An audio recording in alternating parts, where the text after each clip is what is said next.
Assalamualaikum warahmatullahi wabarakatuh. Saya Mas Twinda. Di sini saya akan memandu video presentasi pada kesempatan kali ini. Namun, sebelum kita membahas lebih lanjut, izinkan kami untuk perkenalan terlebih dahulu. Kami mahasiswa dari Universitas Negeri Padang, program studi PG PAUD. Nah, video ini dibuat untuk menyelesaikan salah satu tugas kelompok di mata kuliah karya ilmiah. Kami terdiri dari 4 orang anggota yang masing-masing bekerja sama dalam menyelesaikan tugas ini. Adapun anggota dari kelompok 2 ini adalah saya sendiri, Mas Twinda, nomor absen 17. Kemudian ada Harlina Ramelan, nomor absen 11. Ada Dewi Marta, nomor absen 9. Dan ada Khalijah Saragi, nomor absen 16.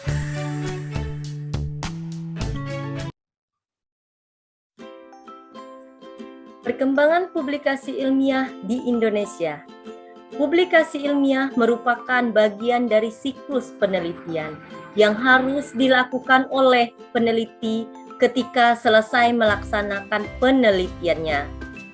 Dengan mempublikasikannya, maka temuan atau buah pikirannya akan dikenal oleh masyarakat, sehingga dapat segera diketahui, dan yang terpenting adalah mendapatkan pengakuan dari masyarakat dan sejawat sebidang. Publikasi ilmiah diterbitkan dalam jurnal ilmiah, proceeding, dan buku. Publikasi ilmiah mengalami perubahan besar yang muncul akibat transisi dari format penerbit cetak ke arah elektronik, sehingga dapat diakses secara gratis melalui internet. Publikasi ilmiah merupakan salah satu indikator kemajuan ilmu pengetahuan dan teknologi suatu negara. Indonesia memiliki potensi publikasi yang besar dengan 4.724 perguruan tinggi dengan jumlah mahasiswa hampir 5 juta dan dosen lebih dari 250.000 orang. Ditambah pejabat fungsional penelitian yang jumlahnya lebih dari 10.000. Ini bersumber dari Pusdatin Ristek Dikti. Baiklah, saya akan menjelaskan mengenai data perkembangan publikasi ilmiah di Indonesia. Nah, kita bisa melihat dari tabel yang 1.1 ini adalah jumlah publikasi internasional Indonesia di Scopus pada tahun 2010 sampai pada tahun 2016. Di mana kita bisa melihat Indonesia tahun 2010 sampai 2015 mengalami peningkatan jumlah publikasi. Namun pada tahun 2016 Indonesia mengalami penurunan jumlah publikasi. Kemudian kita juga bisa melihat dari tabel berikut ini adalah jumlah publikasi internasional Indonesia di Web of Science dari tahun 2010 sampai 2016, di mana hampir sama dari seperti Scopus sebelumnya. Dari tahun 2010 sampai 2015 Indonesia mengalami peningkatan, namun pada tahun 2016 Indonesia mengalami penurunan. Nah, selanjutnya kita akan melihat mengenai kuantitas dan kualitas publikasi ilmiah Indonesia.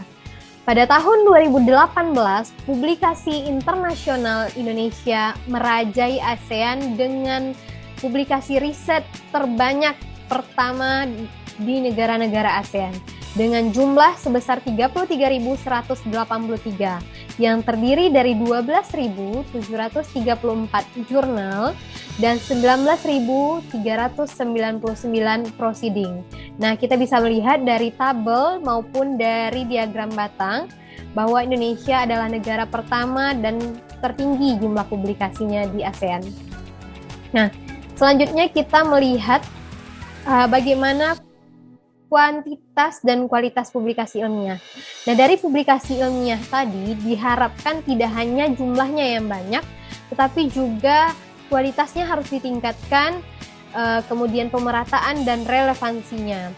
Indonesia memiliki jumlah publikasi ilmiah dengan gabungan sebesar 41.611 publikasi, di mana 44%-nya atau sebesar 18.361 diantaranya adalah artikel, sedangkan 54% atau 22.424 merupakan proceeding, di mana dengan banyaknya jumlah dari publikasi ilmiah ini ternyata belum sebanding dengan kualitas yang dicapai oleh Indonesia sendiri, di mana jumlah dosen dengan publikasi ilmiah itu berdasarkan berita belum sebanding, lebih banyak publikasi ilmiahnya daripada jumlah dosennya. Kemudian apa sih yang diharapkan? Output dari kegiatan publikasi ilmiah ini adalah diharapkan jumlah jurnal ilmiah yang ditingkatkan mutunya, yang pertama. Yang kedua, jumlah artikel ilmiah yang difasilitasi untuk dipublikasikan. Kemudian jumlah kekayaan intelektual atau haki yang didaftarkan itu lebih banyak. Kemudian jumlah surat izin peneliti asing yang disetujui juga harus ditingkatkan. Itulah output dari kegiatan publikasi ilmiah ini. Baik, selanjutnya kita akan melihat sebaran publikasi ilmiah internasional dari tahun 2015 sampai 2019 di perguruan tinggi dan non-perguruan tinggi. Nah, dari grafik batang terlihat bahwa sebaran yang paling tinggi itu didominasi oleh perguruan tinggi berbadan hukum yang berwarna biru, kemudian disusul oleh perguruan tinggi badan layanan umum yang berwarna oranye, dan yang selanjutnya adalah dengan perguruan tinggi swasta. Jadi itu adalah 3 teratas perguruan tinggi yang menyumbang publikasi ilmiah terbanyak. Selanjutnya kita akan melihat publikasi ilmiah internasional berdasarkan kontrak kinerja versus realisasi. Kita bisa melihat di grafik yang berwarna oranye merupakan realisasi, sedangkan yang berwarna biru adalah kontrak kinerja. Dari beberapa universitas ternama di Indonesia, ternyata kontrak kinerja lebih banyak dibandingkan publikasi yang terrealisasi.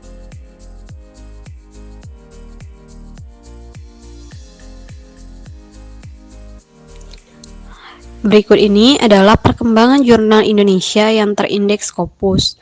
Dari tahun 2011 sampai tahun 2019 mengalami kenaikan dari yang awalnya 20 hingga menjadi 57 jurnal Indonesia yang terindeks Scopus. Dari data perkembangan publikasi ilmiah di Indonesia dapat ditarik beberapa kesimpulan. Yang pertama, peningkatan jumlah artikel ilmiah internasional Indonesia lebih cepat daripada peningkatan jumlah lektor kepala dan profesor. Kemudian, Indonesia berhasil mengungguli beberapa negara. Yang pertama, pada tahun 2017, Indonesia berhasil mengungguli Thailand. Pada tahun 2018, Indonesia berhasil mengungguli Singapura. Pada tahun 2019, Indonesia berhasil mengungguli Malaysia.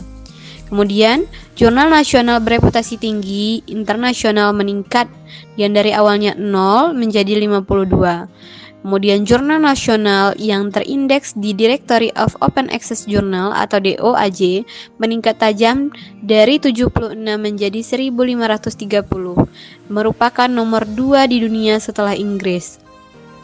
Kemudian jurnal nasional terakreditasi meningkat dari 75 menjadi 2706. Kebijakan publikasi ilmiah. Berdasarkan Undang-Undang Nomor 14 Tahun 2015 tentang guru dan dosen, pada pasal 60 dinyatakan bahwa dalam melaksanakan tugas keprofesional, dosen berkewajiban antara lain melakukan publikasi ilmiah sebagai salah satu sumber belajar.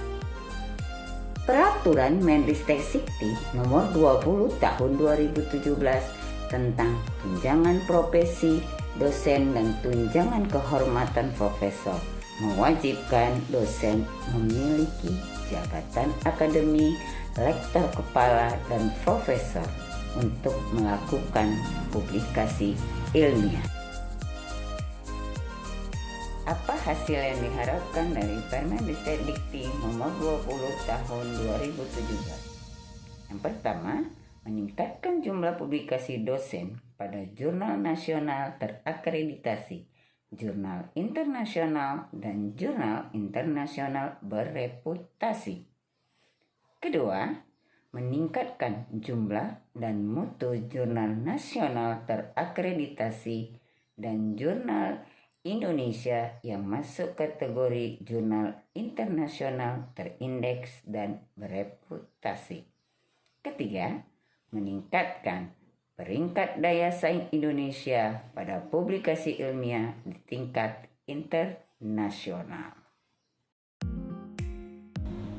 Untuk memudahkan pendataan dan pemetaan publikasi ilmiah yang dilakukan oleh akademisi dan peneliti di Indonesia, maka Kemenristekdikti menginisiasi untuk membangun sistem indeksasi dan sitasi Indonesia atau yang biasa kita singkat dengan SINTA. SINTA merupakan pusat indeks, sitasi, dan kepakaran terbesar di Indonesia berbasis web yang menawarkan akses cepat, mudah, dan komprehensif untuk mengukur unjuk kerja dari peneliti dan institusi berdasarkan publikasi yang dihasilkan, serta kinerja jurnal berdasarkan jumlah artikel dan sitasi yang dihasilkan. Baiklah teman-teman, jika kita mengakses SINTA, maka salah satu fitur yang bisa kita lihat yaitu adalah peringkat jurnal. Nah, dalam SINTA, jurnal ini akan diperingkatkan dari SINTA 1 sampai dengan SINTA 6. Nah, terakreditasi maksudnya, jadi jurnal-jurnal tersebut akan terakreditasi mulai dari SINTA 6 akan naik menjadi paling bagus yaitu SINTA 1. Nah, bisa kita lihat di sini SINTA 1 yaitu paling pertama adalah jurnal IJRE. Nah, perlu teman-teman ketahui juga SINTA 1 adalah jurnal yang telah menembus Scopus dengan H-index dan impact yang baik pula. Nah, di IJRE di sini terlihat jumlah sitasinya ada 3.571. Artinya ada 3.571 artikel yang telah mensitasi artikel di dalam jurnal IJRE tersebut. Sedangkan H-indeksnya terlihat 28. Artinya setiap publikasi artikel di dalam jurnal IJRE paling sedikit masing-masing artikel dikutip atau disitasi sebanyak 28 penulis. Selanjutnya, gambar 1.2 tentang profil jurnal. Nah, ini menampilkan penerbit, subjeknya apa, alamat URL, jumlah artikel, volume, dan nomor artikel terbaik. Nah, pada gambar 1.3 itu adalah pemeringkatan institusi ditampilkan berdasarkan skor per tahunnya. Nah, pada yang pertama itu ada logo Universitas Indonesia. Nah, terlihat di situ skornya ada 176,647. Ini menunjukkan bahwa untuk di SINTA, institusi dengan peringkat pertama yaitu adalah Universitas Indonesia. Nah, jika kita klik Universitas Indonesia itu tadi, akan keluar profil dalam SINTA-nya seperti ini. Dalam SINTA akan ditampilkan berapa jumlah penulis, jumlah dokumen yang telah dipublikasi, peringkat penulis, serta SINTA skor. Nah, jika kita ingin melihat peringkat penulis dalam SINTA, itu akan ditampilkan berdasarkan skor per tahun dan H-indeksnya. Nah, misalnya gambar pertama ada Santi Martini dengan H-index Scopusnya 12 dan Google H-indexnya 22. Nah, jika kita klik profil Santi Martini tadi, akan terlihat profil dari penulis tersebut untuk menampilkan perkembangan publikasi dan sitasi. Nah, terlihat dokumen yang telah dipublish di Scopus per tahunnya itu pada tahun 2020 paling tinggi ada 20, sedangkan paling rendah berada pada tahun 2016. Nah, begitu juga dengan sitasi dan dokumen per tahunnya. Dari hasil yang telah dijelaskan, berujunglah kepada kesimpulan. Perkembangan publikasi ilmiah di Indonesia sudah mengalami peningkatan yang pesat dari tahun ke tahun. Namun, masih perlu peningkatan dari segi kualitas, sehingga hasil penelitian yang telah dilakukan dapat bermanfaat tidak hanya secara teoritis, tetapi juga secara praktis. Terima kasih. Demikianlah video presentasi kelompok kami. Mohon maaf bila ada kesalahan. Wassalamualaikum warahmatullahi wabarakatuh.